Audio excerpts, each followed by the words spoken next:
तो question number 1 का, एक लंबवृत्तीय शंकु की ऊंचाई तथा आधार का व्यास क्रमशः 48 सेमी एवं 28 सेमी है, शंकु का आयतन ज्ञात कीजिए। तो बहुत अच्छा क्वेश्चन है। तो पहला क्वेश्चन, एक खंड हम दे चुके हैं, खंड बा। तो पार्ट नंबर 2 है जी, आज पार्ट 2 है। इसमें प्रश्न सभी करवाएंगे। तो अगर हमारा चैनल अच्छा लगता है तो चैनल को सब्सक्राइब, लाइक एंड शेयर अवश्य करिए। तो देखिए, एक एक क्वेश्चन को बड़ा ही शालीनता से समझाएंगे और हमारे वीडियो को स्क्रीनशॉट लेते हुए जाइए, जिससे आपको परीक्षा में लाभ मिल सके।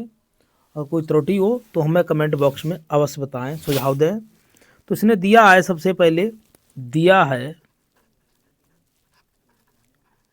है क्या, ऊंचाई बराबर एच बराबर कितना है, 48 सेमी है। व्यास डी बराबर दिया है 28 सेमी। तो त्रिज्या कितनी हो जाएगी, त्रिज्या हो जाएगी आर बराबर डी/2।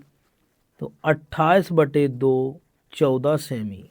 ठीक, अब क्या निकालेंगे, शंकु का आयतन। शंकु का आयतन का सूत्र क्या होता है, शंकु का आयतन 1/3 पाई आर स्क्वायर एच। जो शंकु होता है वो इस शेप में होता है। तो यहाँ पर जो शंकु की शेप भी बता रहा हूँ, और जो यहाँ पर व्यास दिया, जो त्रिज्या निकल के आई वो 14 सेमी है। ठीक, ऊंचाई कितनी है, ऊंचाई जो है वो 28 सेमी है। ठीक, तो शंकु जो मैंने दर्शा दिया है।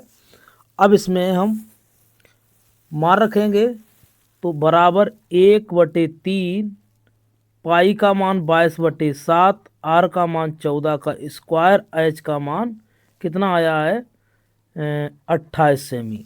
ठीक, तो 1/3 22/7 14 × 14 × 28, तो 7 दूनी 14, और इसमें कितना कट जाएगा, 48 सेमी इसकी ऊंचाई है। कितनी है, 48। तो कितनी आ जाएगी, 16 आ जाएगी। ठीक है, अब ये 3 से काट दिया, 16 हो गया, 3 48। तो कितना बचा इसमें है, 22×2 = 44, और 22×2 = 14 × 16। तब ये उनकी गुणा करेंगे तो इसका जो मान आ जाएगा, इसका आ जाएगा 98.56 आएगा, 98.56 सेमी क्यूब। ठीक, 98.56 सेमी की 9856 सेमी क्यूब आएगा। तो बी बराबर 98.56 सेमी क्यूब। तो यही आपका रिक्वायर्ड आंसर है। ठीक है, नेक्स्ट क्वेश्चन, एक का खा दिया है, अभाज्य गुणनखंड विद द्वारा 96 और 404 का HCF ज्ञात कीजिए। तो इसने दिया है अभाज्य गुणनखंड विद द्वारा 96 और 404 का HCF ज्ञात करना है। तो सबसे पहले 96 के अभाज्य गुणनखंड करेंगे। तो 96 के अभाज्य गुणनखंड 2 × 2 और गुणा 2 × 2। तो कितनी बार, तो 5 बार करेंगे इसके, गुणा 2 × 3। तो अभाज्य गुणनखंड अभी नहीं है, तो इसको हम लिखेंगे 2⁵ × 3। इसी प्रकार हम 404 के गुणनखंड करेंगे। तो वैसे हम बांट लेते हैं, मैं अभी बताऊंगा। तो 404 के गुणनखंड आ जाएंगे 2 × 2 और गुणा 101। तो इसके आ जाएंगे 2⁵2 × 101। तो देखो, हम रफ में काट के दिखा दें। तो इसमें सबसे पहले 404 को इस टाइप से काट लिया करो, 2 दूनी 4, 0, 2 दूनी 4, फिर 2 एकम 2, 2 एकम 2, और 101 1 आ जाए। इस टाइप से हम काट लेते। इसी प्रकार हमने इसको काटा है। तो हम इसका हाईएस्ट कॉमन फैक्टर देखते हैं। तो दोनों में सबसे ज़्यादा कॉमन कौन, 2⁵2 कॉमन है। तो इसका कैसे, और इसकी एक विधि और बताएंगे। इसमें भी एक कॉमन जे है 2, इसमें भी कॉमन 2। तो इसको लिख दो 2 HCF बराबर इसमें कॉमन 2, इसमें कॉमन 2 गुणा 2, और वैसे हाईएस्ट कॉमन 2 ही की पावर 2 आ रही है, तो इसका HCF आएगा 4। तो यहाँ लिखोगे HCF 96,404 बराबर कितना आ जाएगा, 2 की पावर 2 बराबर 4। This is required solution. उम्मीद है ये चीज़ आपको क्लियर हो रही होगी। तो ये एक एक चीज़ आपको समझाएंगे, ठीक है। तो यहाँ पर एक का घा बिंदुओं -1,7 और 4,3 को मिलाने वाले रेखाखंड 2:1 के अनुपात विभाजित करने वाले बिंदु के निर्देशांक ज्ञात कीजिए। तो बिंदु क्या है, बिंदु x, y माना बिंदु P x, y बिंदुओं ए के निर्देशांक x1, y1 और बिंदु B x2, y2 को अनुपात m1 अनुपात m2 में विभाजित करता है। माना रेखाखंड कोई है बिंदु P और बिंदुओं x, a और b को अनुपात m1 m2 में विभाजित करता, तब इसका सूत्र क्या होता है। तो x बराबर, जैसे मैं रेखाखंड बना दूं, ये a है और ये b है, इसके x1 y1, इसके x2 y2 और ये बिंदु P है, तो x, y। तो इसका सूत्र होता है अंतःविभाजन।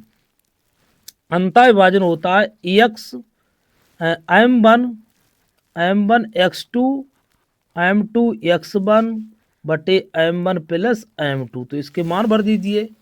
तो इसको एक के निर्देशांक क्या हो जाएंगे, ये तो भाई आपके x1 y1 x2 y2 अनुपात m1 m2। ठीक, उम्मीद है चीज़ आपको दिखाई दे रही होगी। तो m1 का मान कितना है 2 और m1 x2 का मान 4, तो 4 गुणा करवा दीजिए, प्लस m2 का मान कितना है, m2 का मान 3 और x1 का मान कितना है -1 बटे m1 प्लस m2। तो m1 2 प्लस 3, तो कितना हो जाएगा इसका, 4 दूनी 8 -3 बटे 5, 8 में 3 गए 5 बटे 5, इसका 1 आएगा। इसी प्रकार y बराबर हो जाएगा m1 y2 m2 y1 बटे m1 प्लस m2।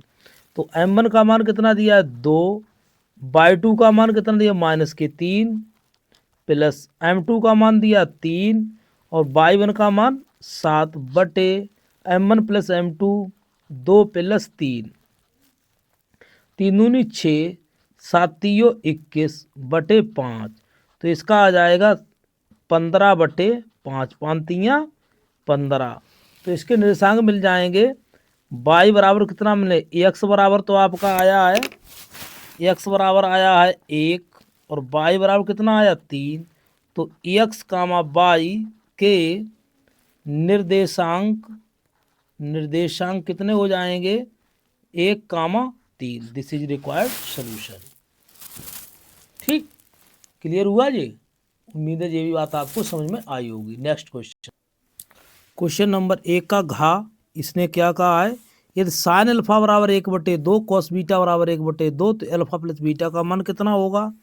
तो दिया है साइन अल्फा बराबर 1/2, तो साइन अल्फा बराबर किसका मान होता है, साइन अल्फा का मान होता है साइन 60, साइन 30 का मान होता है, साइन 30 डिग्री का मान 1/2। तो अल्फा बराबर हो जाएगा 30 डिग्री, अर्थात इसको लिखेंगे π/6 रेडियन में। ठीक, तो अल्फा बराबर हो गया आपका, तो इसमें आंसर दिया है वो दिया है 90 डिग्री, अल्फा बराबर 30 डिग्री। ठीक, इसी प्रकार अब इसने कॉस बीटा दिया है, कॉस बीटा बराबर दिया 1/2। तो कॉस बीटा टेबल में देखो किसका मान होता है, तो कॉस बीटा बराबर कॉस 60 का मान 1/2 होता है। तो बीटा बराबर हो जाएगा 60 डिग्री। और उसने प्रश्न में क्या पूछा है, प्रश्न में पूछा अल्फा प्लस बीटा बराबर क्या होता है। तो अल्फा का मान 30, बीटा का मान 60, बराबर कितना हो गया 90 डिग्री हुआ। तो अल्फा प्लस बीटा बराबर बेटा 90 degree, this is required solution. ठीक, अगर कोई डाउट हो तो ये टेबल में याद रखना पड़ेगा कि देखो साइन 60 का मान होता है √3/2, साइन 30 का मान होता है 1/2, और कॉस 60 का मान होता है 1/2, और कॉस 30 का मान होता है √3/2। ये टेबल आपको याद करनी पड़ेगी। ठीक, नेक्स्ट क्वेश्चन। तो यहाँ पर एक का अंगा दिया है, बिंदु बिंदु P -6 और 8 की मूल बिंदु से दूरी ज्ञात कीजिए। ठीक है, तो इसकी मूल बिंदु से दूरी ज्ञात करेंगे। तो मूल बिंदु से D बराबर होता है, माना क्या दिया है, बिंदु P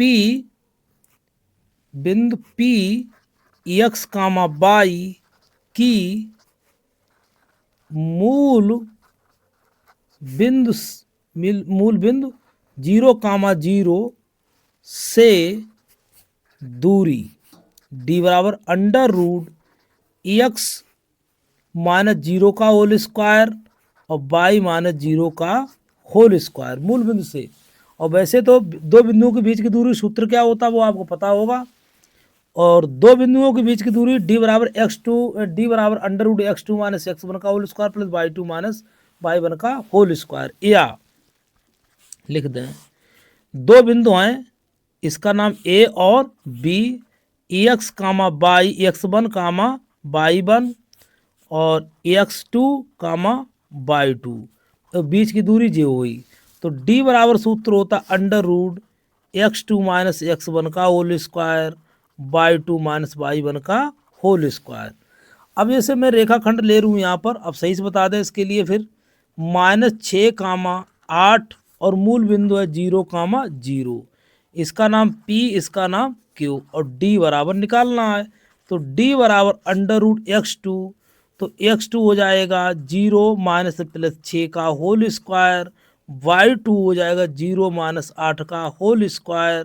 तो ये निकल के आएगा 6 का वर्ग कितना हो जाएगा 36, 8 का वर्ग कितना हो जाएगा 64।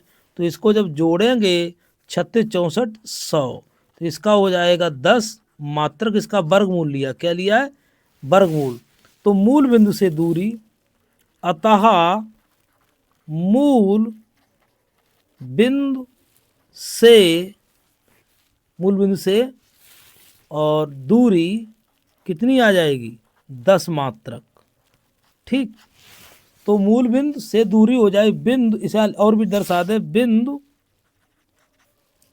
P -6, 8 की मूल बिंदु से दूरी आएगी 10 मात्रक। ठीक, नेक्स्ट क्वेश्चन। अब हमको एक का चा सिद्ध कीजिए। तो cot a - cos a upon cot a + cos a बराबर cos a के -1 अपान cos a के +1। तो सबसे पहले हम इसको सिद्ध क्या करना, तो सबसे पहले हम LHS लेंगे, LH लेफ्ट हैंड साइड। तो इसकी हो जाएगी cot a - cos a बटे cot a + cos a।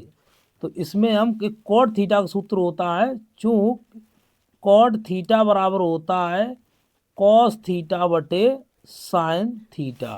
तो इसको हम सबसे पहले तोड़ेंगे, cos a बटे sin a और माइनस cos a। ठीक, बटे सबके क्या, इसको भी तोड़ेंगे, cos a बटे sin a + cos a। अब cos a कॉमन लेंगे, दोनों में cos a क्या लेंगे, चूँकि cos a कॉमन, क्या निकालेंगे, कॉमन निकालेंगे, बाहर निकालेंगे। तो जो cos a बाहर निकालेंगे क्या बच जाएगा, 1 बटे sin a माइनस के 1। ठीक, बटे इसमें अंश और हर से, अंश हर से cos a कॉमन, इसमें भी कॉमन लेंगे। तो cos a जब बेटा कॉमन लेंगे तो 1 बटे sin a + 1। ठीक, कैंसिल हो गया। अब ये क्या बचेगा जाके, 1 बटे cos बराबर क्या है, 1 बटे sin बराबर भैया होता है cosec a। तो ये ऊपर जाएगा तो क्या हो जाएगा, कोसेक ए माइनस 1, इसमें क्या हो जाएगा, कोसेक ए, कोसेक ए क्या बच जाएगा, +1। तो ठीक यही हमको दिखाई दे रहा, कोसेक ए +1 कोसेक ए -1। तो LHS बराबर क्या हो गया, RHS HP, यही हमको हेंस प्रूव्ड करना था। ठीक, नेक्स्ट क्वेश्चन। कोई डाउट हो तो हमें तुरंत बताएं, मैं पहली सब चीज लिखते चलते हैं। अब 2 का दिया है, देखिए AP का 17वां पद उसके 10वें पद से 7 अधिक है, इसका सारवांतर ज्ञात कीजिए। कितना सरल सवाल, और 4 नंबर में। अब ये 4 अंक वाले प्रश्न आ गए, 4 अंक वाले मजेदार प्रश्न है। तो इसने दिया है AP का nवां पद क्या होता है, सॉल्व कर रहा हूं। AP का nवां पद का सूत्र क्या होता है, an बराबर a plus n minus 1 into D, जहाँ a प्रथम पद है, d सार्वांतर है। जहाँ a प्रथम पद और d सार्वंतर। ठीक, अब उसने दिया क्या है, दिया है AP का 17वां पद, A17 बराबर सूत्र होता है a plus 17 minus 1 into D. तो A17 बराबर हो गया a प्लस 16d, समीकरण 1 दे दो इसके लिए। फिर उसने क्या कहा है, 10वें पद से 7 अधिक है, तो इसने कहा है A10 बराबर क्या हो जाएगा, a plus 10 minus 1 into D. तो ये हो जाएगा a प्लस 9d, समीकरण 2। अब लिखो प्रश्नानुसार क्या हो जाएगा, तो प्रश्नानुसार A17 बराबर A10 प्लस 7 अधिक है। ठीक, दिखाई दे रहा है। तो A17 कितना निकल के आया, a प्लस 16d बराबर a प्लस 9d। ठीक है, तो a से ये कैंसिल हो गया, a से हाँ, तो a प्लस कितना अधिक कितना है, +7। तो 16d माइनस 9d बराबर 7, और 16 में तो 9 गए, कितने बचे, 16 में से 9 गए कितने बचे भाई, 7d बचे। 7d बराबर 7, तो d बराबर 7/7 कितना आया, 1। तो बेटा देखिए, तो सार्वअंतर हमारा जो निकल के आ रहा है, सार्व अंतर d बराबर 1। ठीक, उम्मीद है ये बात आपको समझ में आई होगी। कितना शानदार क्वेश्चन, कितना सटीक। ठीक, नेक्स्ट क्वेश्चन। अब इसने कहा है 2 का खा, समीकरण √2x² प्लस 7x प्लस के 5√2 बराबर 0 के मूल ज्ञात कीजिए। क्या करेंगे, मूल। तो सबसे पहले हम इनकी अचर पदों की क्या करेंगे, गुणा। तो देखो √2 और गुणा 5√2, तो 5 1 पंजे 5, और √2 की गुणा 2 कितनी हो जाएगी, 2, कितनी आई 10, और 5 2 7 मैंने बताया था। 5 गुणा 2 बराबर 10, गुणा का चिन्ह हटाओ, प्लस माइनस लगाओ, तो 5 प्लस 2 बराबर कितना हो गया, 7। तो मध्य पद को तोड़कर हम सबसे पहले गुणनखंड करेंगे। तो बराबर, तो यहाँ पर दिया √2x², तो यहाँ पर हो जाएगा 5x या 2x प्लस के 5x प्लस के 5√2 बराबर 0। तो हम इनके जोड़ा बना लेते, क्या बना लेते, जोड़ा। तो हम इसमें से कुछ कॉमन लें, तो इसमें हम √2x कॉमन ले लें, तो क्या बच जाएगा, x प्लस √2। चूंकि √2 इंटू √2 का मान कितना होता है, 2, तो इसको हम लिख सकते हैं यहाँ पर √2 इंटू √2। तो √2 कॉमन ले लेंगे तो √2 बचेगा। इसमें क्या कॉमन ले लें, 5 इस जोड़ा में से, तो x प्लस √2 बराबर 0। ठीक, ये बात आपको समझ में आई होगी। √2 का मान 2, तो इसमें एक रूट तो बाहर निकल गया, तो केवल √1 ही बचेगा। तो यहाँ पर हो जाएगा √2x+5 और x+√2 बराबर 0। तो अब हम मूल्य ज्ञात करने के लिए √2x+5 बराबर 0, √2x बराबर -5, इसको हमने पक्षांतर कर दिया तो x बराबर -5/√2। इसी प्रकार x+√2 बराबर 0 पक्षांतर करो तो x बराबर, पक्षांतर करने में चिन्ह बदल जाते हैं, -√2। तो इसके मूल कितने आए, तो इसके जो मूल आए, समीकरण के मूल, समीकरण के मूल बराबर माइनस के रूट और -5√2, -5/√2, यही आपके रिक्वायर्ड सोल्यूशन है। ठीक है, कोई दिक्कत वाली बात हो तो हमें अवश्य बताएं, और बहुत शानदार तरीके से इसके गुणनखंड आप बेसिक चीज़ें सीखो। सबसे पहले √2 और 5√2 की गुणा करवाई, तो ऐसा गुणनखंड करो इनका योग कितना आ जाए, 7 आ जाएगा, 5+2 या 2+5। ठीक, और फिर उसके तो आप कर ही लेते होंगे। नेक्स्ट क्वेश्चन, अब इसमें दिया 2 का घा, 2 का घा क्वेश्चन है, 2 का गा है, 2 का गा है, 2 का गा क्वेश्चन। 2 का गा में क्या है, एक त्रिभुज ABC की भुजा BC पर D एक बिंदु इस प्रकार है, कोण ADC बराबर कोण BAC सिद्ध कीजिए, CA² बराबर CB इंटू या क्रॉस CD। तो दिया है उसने, तो क्या दिया है, त्रिभुज दिया है, क्या दिया है, त्रिभुज ABC, त्रिभुज ABC की भुजा BC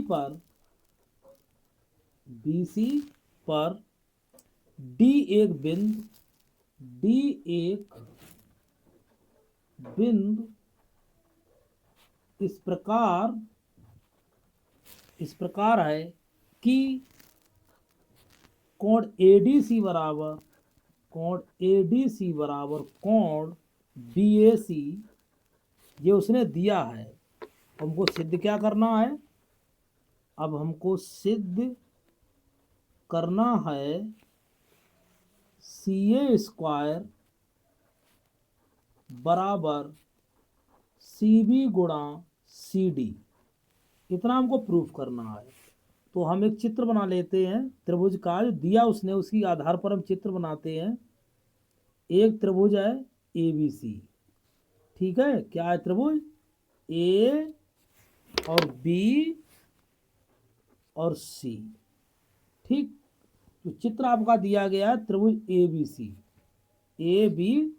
और इससे एक D बिंदु लिया, क्या दिया, D। तो आधार BC पर एक D बिंदु लिया, ले लिया मैंने। फिर वो कहता है कि J कोण और J कोण क्या है, ADC और BAC, तो ये दो कैसे हैं, ये कोण बराबर हैं। तो हम सबसे पहले इसको हम एक उससे लेते हैं, नए चित्र से। तो अपने तरफ से हम एक चित्र बना रहे हैं, ये तो आपका हो गया ABC। ठीक, और दूसरा चित्र हम लेते हैं, देखो D बराबर कोण है, क्या है, D। तो ये तो हो गया आपका D, और यहाँ पर क्या हो जाएगा, A और C। अब हम उपपत्ति करेंगे, उपपत्ति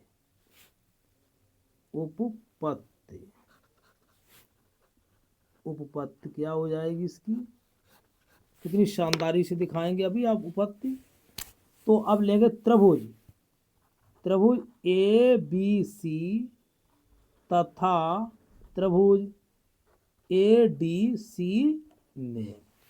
ठीक, तो अब हमको कोण दिखाई दे रहे हैं, तो सबसे पहले हम कोण त्रिभुज ABC में, देखो कोण A बराबर कोण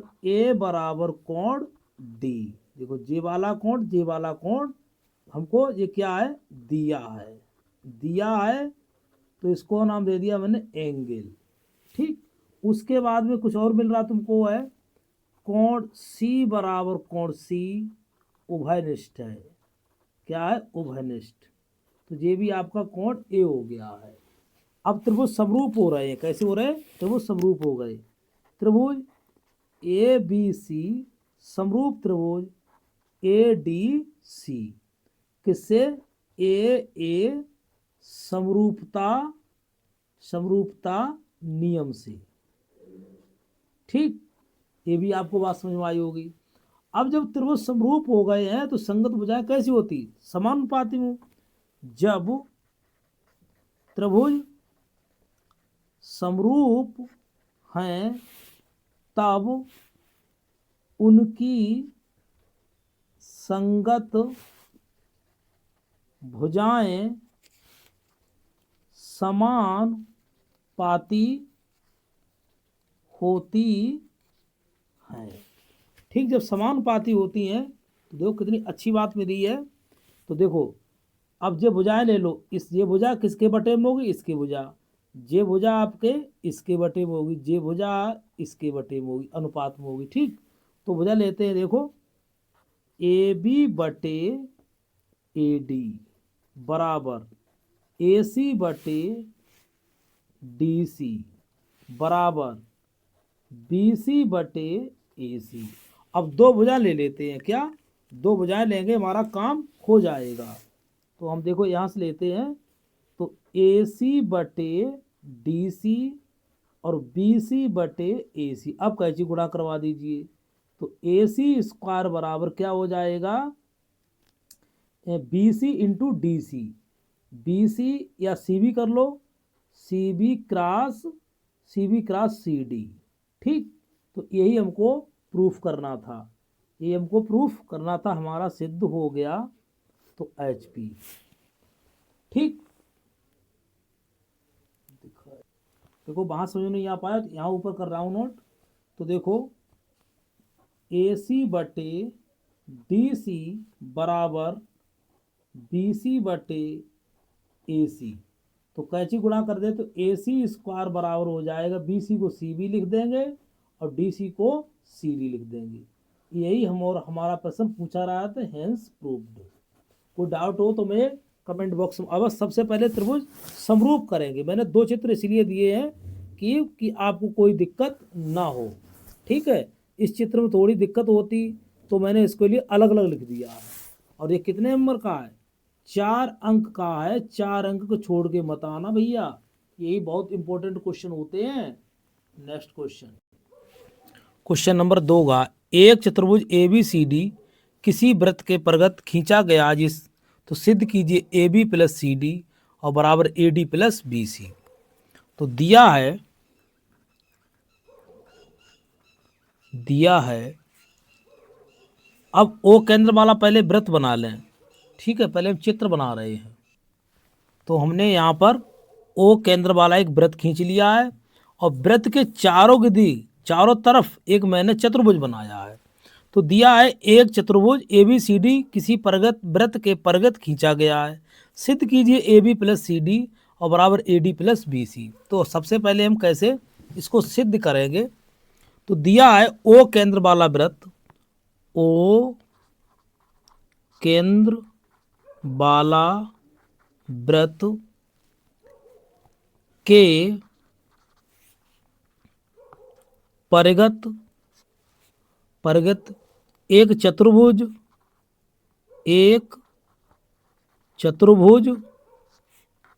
ए बी सी डी खींचा और जिसकी भुजाएं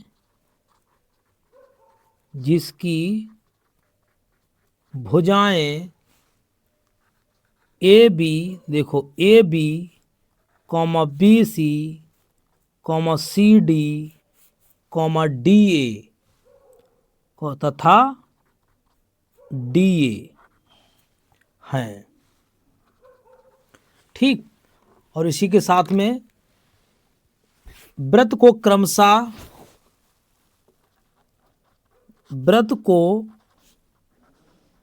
क्रमशः पी क्यू आर वृत्त को क्रमशः पी क्यू आर एस पर स्पर्श करती हैं। वृत्त को क्रमशः P comma Q comma R तथा एस को स्पर्श करती हैं। ठीक, अब हम इसको प्रूफ करें तो हमने लिख दिया है, लिखने के तो बहुत कुछ है, लिखते रहेंगे। अब हम जानते हैं वृत्त को स्पर्श करने वालियों की लंबाइयां हमेशा बराबर होती हैं। वृत्त की स्पर्श रेखाएं, वृत्त की स्पर्श रेखाएं, स्पर्श रेखाओं की लंबाइयां हमेशा बराबर होती हैं। इंपॉर्टेंट पॉइंट यही है, होती हैं। ठीक, जब होती हैं तो इसके देखियो ए पी बराबर ए एस, ए पी बराबर ए एस।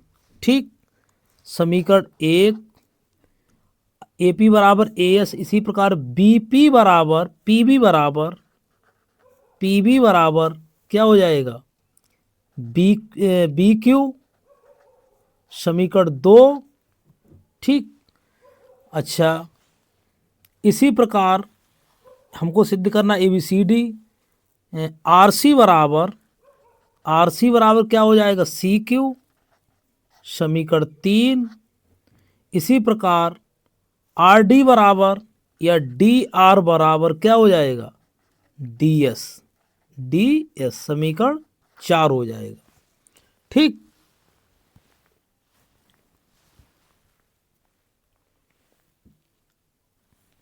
अब ये चारों समीकरण हो गई। अब हम देखो समीकरण, चारों समीकरण जोड़ने पर समीकरण 1, 2 + 3 + 4, तो इसको जोड़ोगे। एपी को किसके साथ जोड़ दें, एपी और पीबी को। देखो एपी प्लस पीबी, एक तो ये हो गई, प्लस आरसी या सीआर प्लस डीआर बराबर, इसी प्रकार क्या हो जाएगा, एएस और एएस हो जाए हमारी, और डीएस, एएस का है, इसको मिला दो, AS plus DS plus B Q plus C Q, B Q plus C Q. इनको जोड़ दिया और इनको अलग जोड़ दिया और जे जुड़ गई हैं। तो देखो ए पी पी बी क्या बन जाएगा, ए पी पी बी किसके बराबर हो जाएगी, ए बी बराबर हो जाएगी। तो ये तो हो गई आपकी ए बी। आर सी और डी आर किसके बराबर हो जाएगी, ये तो हो जाएगी सी डी बराबर ए एस और डी एस किसके बराबर हो जाएगी, ए एस और D S, A D plus B Q C Q किसके बराबर हो जाएगी, बी सी। देखो भाई यहाँ लिख भी सकते हैं, चूंक A P plus P B बराबर क्या निकलेगा, ए पी पी बी, तो ए बी के बराबर हो गया। ठीक, और यहाँ लिखोगे आर सी और प्लस डी आर किसके बराबर हो जाएगा, सी डी के बराबर हो जाएगा। इसी प्रकार ए एस और प्लस डी एस किसके बराबर हो जाएगा, तो जो हो जाएगा ए एस डी एस, ए एस और डी एस, तो ए डी के बराबर हो जाएगा। और बचा क्या है, ए एस डी एस हो गया। अच्छा, A S D S, B Q C Q, B Q plus C Q किसके बराबर हो जाएगा, जे बराबर बी क्यू और plus C Q, J B C के बराबर हो जाएगा। ये भी दूरियां हमने दर्शा दी हैं। तो जब दूरियां हो गई हैं तो A B plus C D, यही हमको प्रूव करना था, तो हमारा आ गया। तो हमारा ये क्वेश्चन सॉल्व होके आ गया है। क्या आया है, तो हम लिखेंगे A B plus C D बराबर A D plus BC। This is required solution HP। ठीक, इसको 2-3 बार प्रैक्टिस में करोगे तो सवाल आ जाएगा, बहुत इंपॉर्टेंट क्वेश्चन है, तो उम्मीद है फिर आ सकता है। ठीक, नेक्स्ट क्वेश्चन। तो सबसे पहले कितना शानदार क्वेश्चन दिया है, यह दिए गए आवृत्ति वितरण के आंकड़ों का माध्यक 28.5 है, तो x और y के मान ज्ञात कीजिए। n बराबर 60 दिया। सबसे पहले हम CF तो दिए, जो f है ये वर्ग अंतराल है, यहाँ हम CF बनाएंगे। ठीक है, तो देखते हैं CF बनाने के लिए सबसे पहले 5 के 5 और 5, 5 प्लस x हो जाएगा, और 20 5 25, 25 प्लस एक्स, 25 प्लस एक्स, और 25 प्लस 15, 25 प्लस 15 40, 40 प्लस एक्स, और 40 plus X plus Y, 40 plus X plus Y, यहाँ हो जाएगा 40 plus 5 plus X plus Y, अर्थात इसको लिख सकते हैं 45 प्लस एक्स प्लस वाई। और इसका योग कितना दे दिया उसने, योग जो दिया है उसने हमको 60 दिया है। ठीक, देखो हम सॉल्व करते हैं, इसका योग कितना है, योग है इसका 60। ठीक, तो कुल बारंबारता कितनी है, तो इसमें कुल बारंबारता n बराबर 60, कुल बारंबारता n बराबर 60, तो n बाई 2 करेंगे, 60/2 30 आई, तो 30 किस में है, 25 प्लस 5 प्लस एक्स में फंसेगी, तो 5 प्लस एक्स में आ जाएगी। तो इसमें भी जो हमारी सबसे ज़्यादा बारंबारता किसकी है, वो 20 की है, तो ये तो आपकी हो जाएगी एफ, और ये हो जाएगा आपका CF। ठीक, जो हमारा 30 जो आएगा बारंबारता, तो माध्यक जो 28.5 यानी माध्यिका दी है, वर्ग अंतराल 20 और 30 में आएगा, 20 और 30 में देखो, तो जो हमारा 30 जो फंसेगा अब इसी में आएगा, 30 जो आएगा सीधे चले जाओ, एफ हो गया, और जे आपका क्या हो जाएगा, वर्ग अंतराल हो जाएगा जी वाला। ठीक, अब हम इसको सॉल्व करेंगे, देखो किस प्रकार करते हैं। तो माध्यिका का सूत्र होता है ME बराबर L plus N by 2 minus CF upon F into H। तो इसमें मिल क्या गया मुझे, L बराबर मिल गया मुझे 20, और F बराबर मिल गया कितना 20, और CF बराबर कितना आ गया 5 प्लस एक्स, और H बराबर कितना है 10 में 0 गया 10। ठीक, अब मान भर ME कितना दिया है, वो हमको दिया 28.5, और ME बराबर जो दिया है 28.5, मान भरो, एक तो समीकरण इससे मिल जाएगी, तो 28.5 L कितना है 20 प्लस n/2, n/2 कितना है, n/2 60/2 बराबर 30 है। ठीक, तो यहाँ हो जाएगा 30 minus 5 plus x into H कितना 10, और बटे एफ का मान कितना है 20, तो यहाँ लिखोगे 28.5 20 प्लस, तो 30 माइनस 5 माइनस एक्स, ये तो जो कट जाएगा तो कितना बचेगा 2। ठीक है, 28.5 बराबर 20 प्लस 30 में थे 5 गए 25, और माइनस के एक्स। ठीक है, और नहीं इसका कितना बचेगा बटे 2।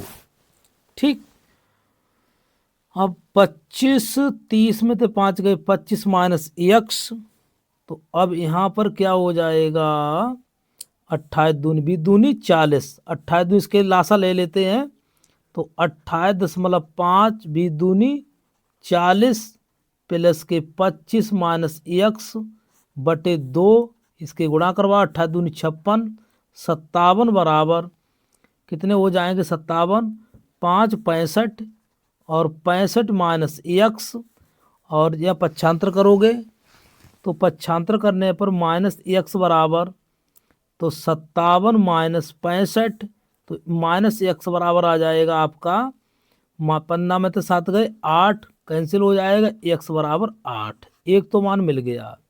दूसरा क्या हो जाएगा इसमें, दूसरा इसने दिया है समीकरण, इसको दे देते हैं, इसका योग कितना है बराबर 60 है जी।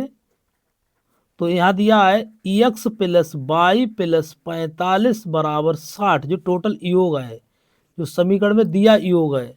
तो एक्स प्लस वाई बराबर 60 माइनस 45, एक्स प्लस वाई बराबर 15। यहाँ से देखो आपको दिखाई दे रहा होगा, मैं यहाँ दिखा रहा हूँ।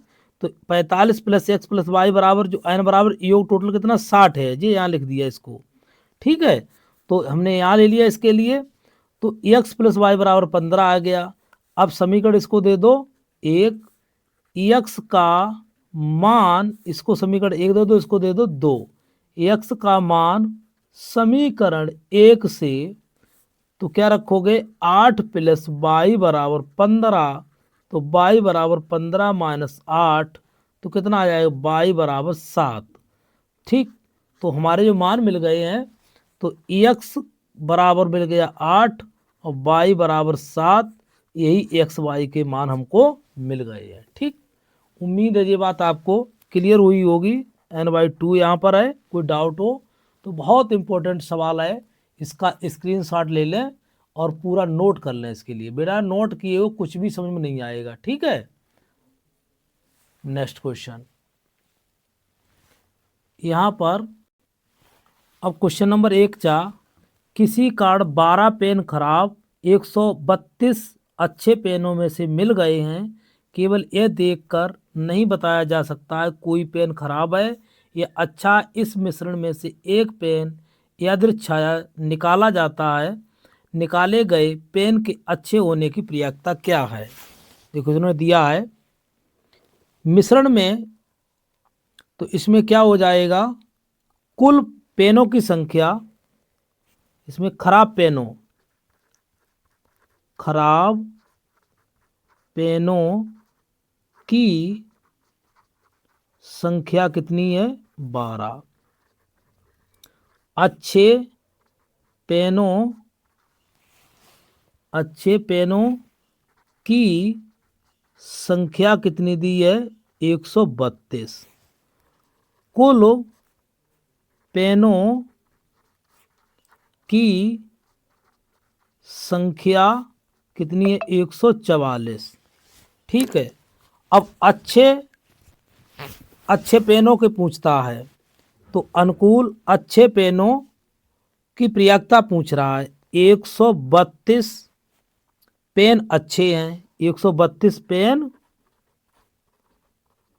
अच्छे हैं, तो अनुकूल परिणाम बराबर 132 और कुल परिणाम बराबर 144। तो अच्छे पेनों की प्रक्रिया बराबर अच्छे पेन होने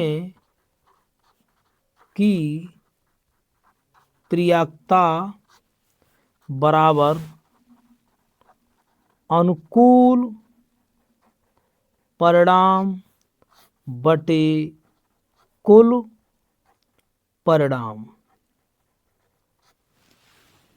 तो कुल परिणाम कितने हुए हैं 144, तो यहाँ हो जाएगा अनुकूल परिणाम कितने 132 बटे 144।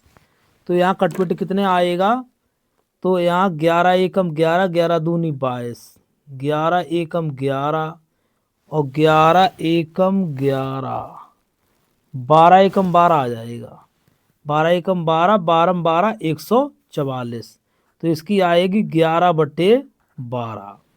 तो अच्छे पेन होने की प्रक्रिया, अतः अच्छे पेन की प्रक्रिया कितनी निकलेगी 11 बटे 12। ठीक, ये भी आपका सवाल क्लियर हुआ, कितना छोटा सवाल था और कितने नंबर मिले 4 अंक। मजे मजे में सब क्वेश्चन हो रहे हैं। ठीक, नेक्स्ट क्वेश्चन।